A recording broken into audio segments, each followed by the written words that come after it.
Bienvenue sur ma chaîne Chrétien Autrement. Aujourd'hui, j'aimerais partager avec toi un verset biblique qui se trouve dans le livre de 1 Jean 4 au verset 1 et qui dit ceci. Ne mettons pas foi à tout esprit, éprouvons-les pour savoir s'ils viennent de Dieu. Alors le but de cette vidéo ici est de nous interpeller. Nous chrétiens, nous qui avons accepté le Seigneur Jésus comme Seigneur et Sauveur, sur notre discernement. Qu'est-ce qu'est le discernement? Le discernement, c'est savoir ce qui est faux et ce qui est vrai au regard de la parole de Dieu. Discerner, c'est s'examiner. Discerner, c'est analyser. Discerner, c'est prendre du recul. Discerner, c'est observer. Bien-aimé, qu'en est-il du chrétien de 2024? Est-ce que nous avons le discernement lorsque nous prenons des décisions, lorsque nous agissons, lorsque nous parlons? Est-ce que nous demandons à Dieu le discernement? Alors pour discerner ici, il faut comprendre que discerner nous renvoie à l'Esprit Saint. Pour discerner, nous devons faire confiance à Dieu. Le chrétien de 2024 ne peut pas discerner avec ses compétences, ni avec ses diplômes. Le chrétien de 2024 ne peut pas discerner avec ses aptitudes,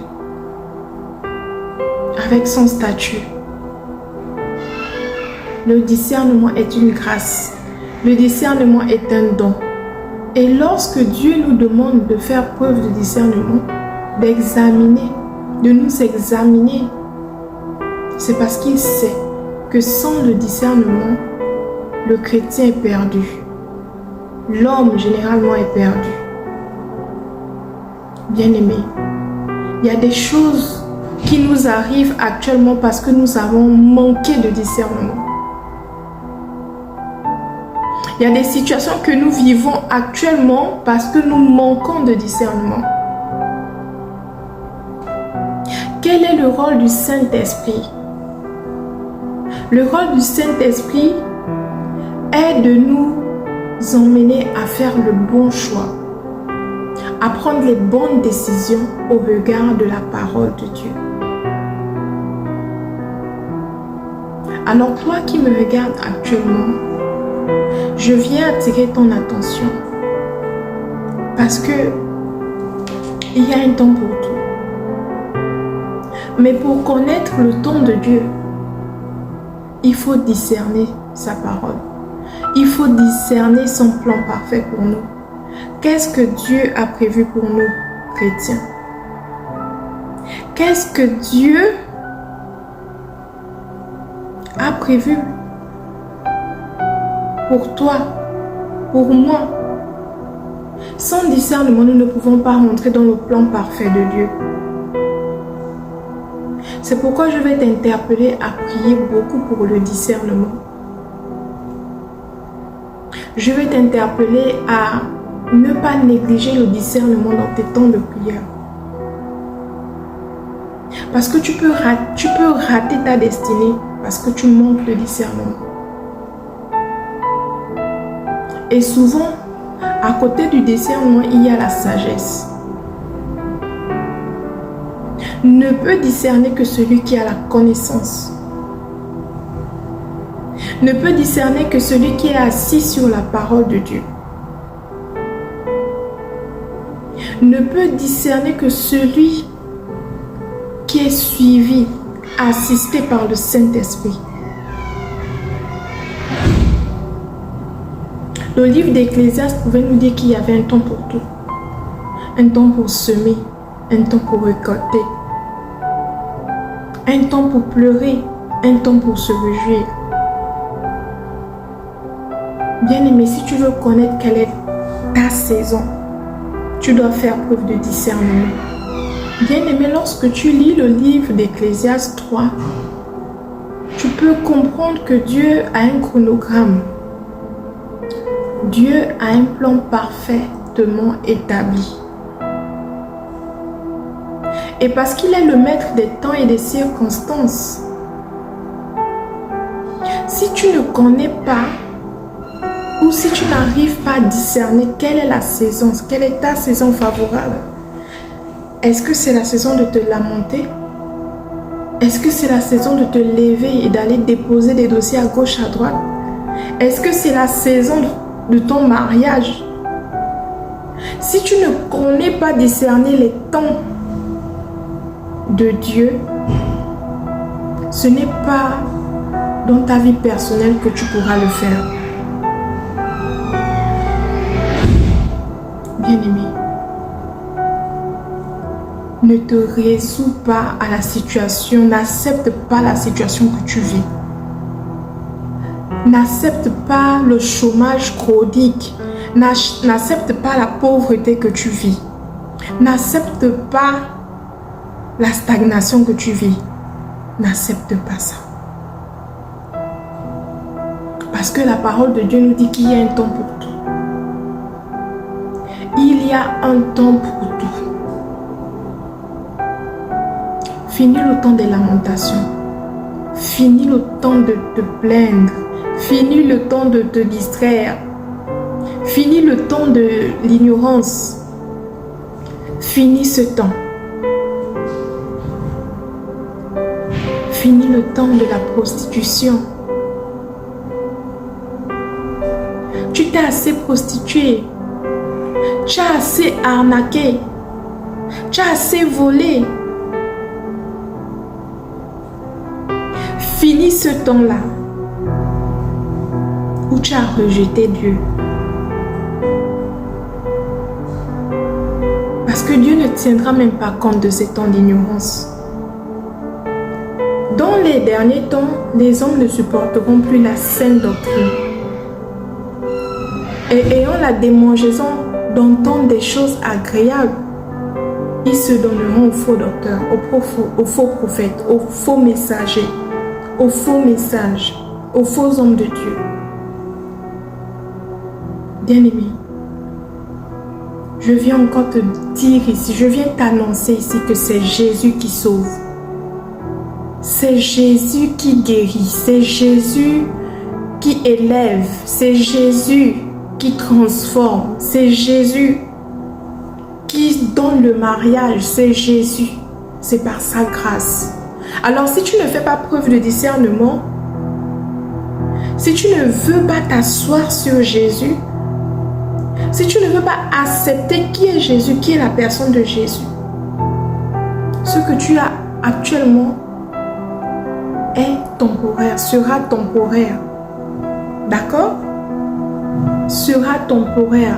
Le semblant de stabilité, le semblant de paix, le semblant de santé, le semblant d'amour que tu vis actuellement, le semblant de confort que tu as actuellement sera et est temporaire. Parce que c'est Jésus. C'est Jésus qui donne tout. C'est Jésus qui sécurise tout. C'est Jésus. Le travail que tu veux, le travail que tu as, c'est Jésus qui peut le sécuriser. Bien-aimé,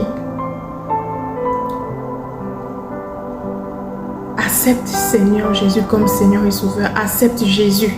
Nous aimons les prophéties. Dieu va faire, Dieu va dire, mais nous n'aimons pas Dieu. Nous n'aimons pas Dieu. Nous n'aimons pas Jésus.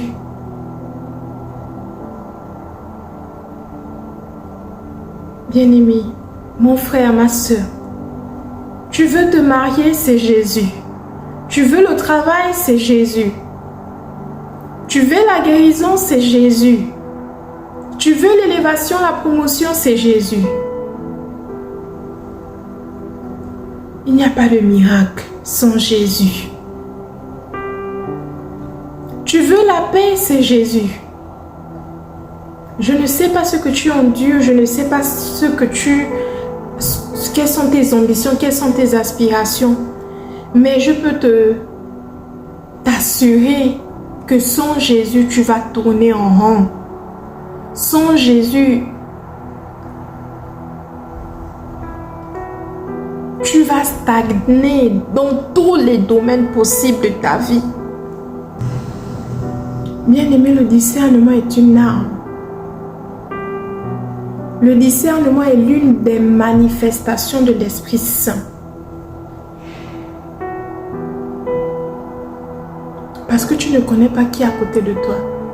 Tu ne connais pas qui t'en veut. Tu ne connais pas qui te combat.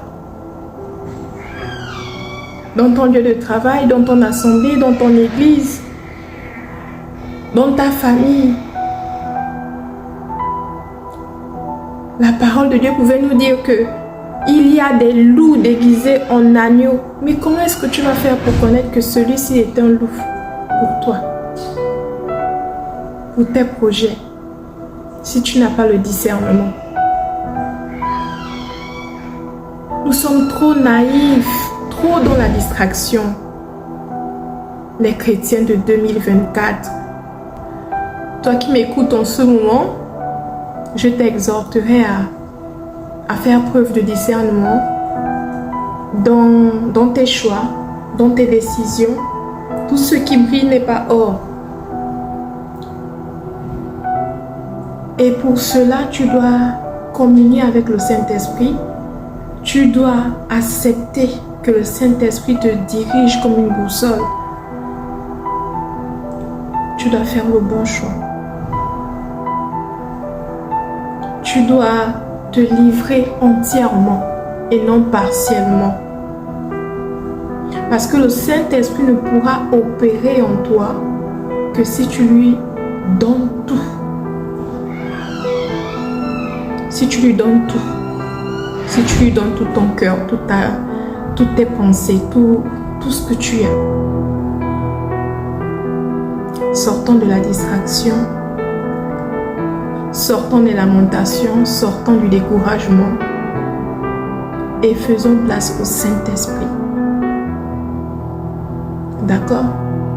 Si tu veux discerner ton temps, si tu veux discerner les projets que Dieu a envers toi, laisse le Saint-Esprit te diriger. Laisse le Saint-Esprit faire son job. Humilie-toi et combat le bon combat, le combat de la foi. Examine ton entourage, examine tes fréquentations, examine aussi ton caractère, ton langage, ton comportement, ton attitude au regard de la parole de Dieu. Est-ce que ce que tu fais est conforme à la parole de Dieu? C'est aussi ça discerner. Est-ce que ce que tu dis est correct au regard de la parole de Dieu? Alors on se dit à la semaine prochaine et que Dieu vous bénisse énormément.